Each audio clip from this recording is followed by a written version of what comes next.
মধুপুরা নামক ছোট্ট গ্রামের মেয়ে নীলিমা।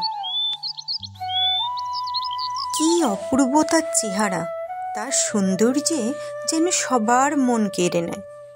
তবু তার চোখের দিকে তাকালেই যেন মনে হয় তার চোখে চিরদিনের বিষাদ। প্রায় সময়ই সে নদীর ধারে গিয়ে চুপচাপ আকাশের দিকে তাকিয়ে বসে থাকত। গ্রামের লোকেরা বলা বলি করত নীলিমা নাকি অন্য জগতে বাস করে, মন বলে ওর কিছুই নেই। তেমনই একদিনের কথা, এক পূর্ণিমার রাতে নীলিমা নদীর ধারে বসে একা একা আকাশের চাঁদ দেখছিল।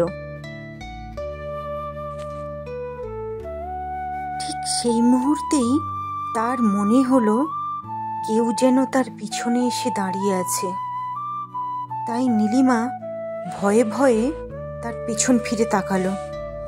সে দেখতে পেল তার পেছনে এক অতীব সুন্দর যুবক, কিন্তু তার চোখ দুটোতে যেন গভীর বিষণ্ণতা বোঝা যাচ্ছে। কে তুমি? এখানে কি করছো?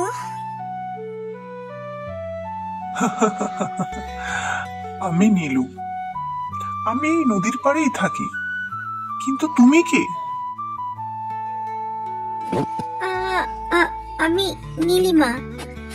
তুমি কি এই গ্রামে নতুন এসেছো? আরে না না, আমি বহু বছর ধরেই এখানে থাকি। কেউই কখনো আমাকে দেখতে পায়নি, শুধু তুমি ছাড়া।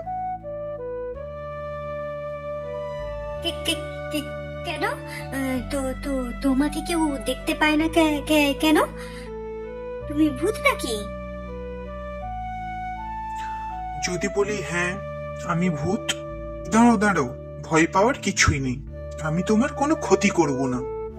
আসলে বহু বছর ধরে একা পড়ে আছি তো, তোমাকে প্রায়ই দেখি মাঝে মধ্যে এখানে এসে বসে থাকতে। আজ বড় কথা বলার ইচ্ছে হলো, তাই তোমার সঙ্গে কথা বলতে এলাম। তারপর নীলু নীলিমাকে তার মারা যাওয়ার ঘটনাগুলো বলল, যে বহু বছর আগে সে এক দুর্ঘটনায় মারা যায়, কিন্তু সে এখান থেকে কোথাও যায়নি, এই নদীর পাড়েই রয়ে গেছে। নীলিমাও নীলুর সঙ্গে কথা বলে খুব নিজেকে ভালো বোধ করে।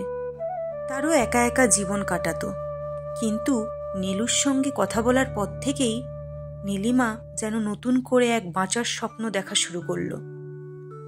এইভাবেই কয়েক রাত কাটতে শুরু করলো। তারপর একদিন নীলিমা গ্রামের এক বয়স্ক বৃদ্ধাকে গিয়ে জিজ্ঞাসা করলো,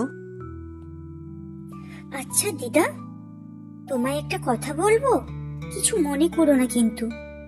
দিদা, মানুষের সঙ্গে কি কখনো কোনো ভূতের সম্পর্ক গড়ে উঠতে পারে? নীলিমার মুখে এই কথাটা শোনা মাত্র বয়স্ক ওই ভদ্রমহিলা সঙ্গে সঙ্গে উঠে দাঁড়িয়ে নীলিমাকে বললেন, সাবধান নীলিমা, তুই কি জানিস ভুতুড়ে প্রেমের পরিণতি কখনো ভালো হয় না। সাবধান সাবধান, ওরা কখনোই জীবিতদের সঙ্গে থাকতে পারে না। এটা অসম্ভব, কোনোদিনও সম্ভব নয়।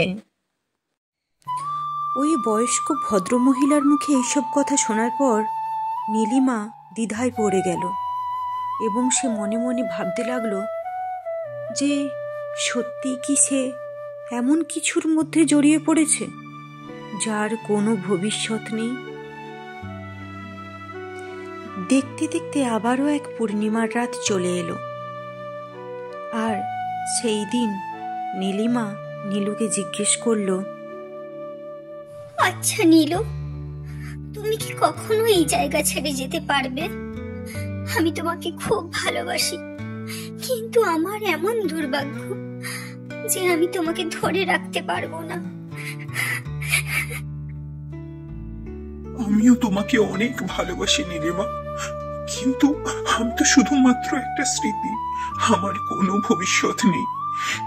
তুমি আমাকে জীবনের এক টুকরো স্বাদ দিয়েছো, কিন্তু তোমাকে তো অনেক দূর এগিয়ে যেতে হবে।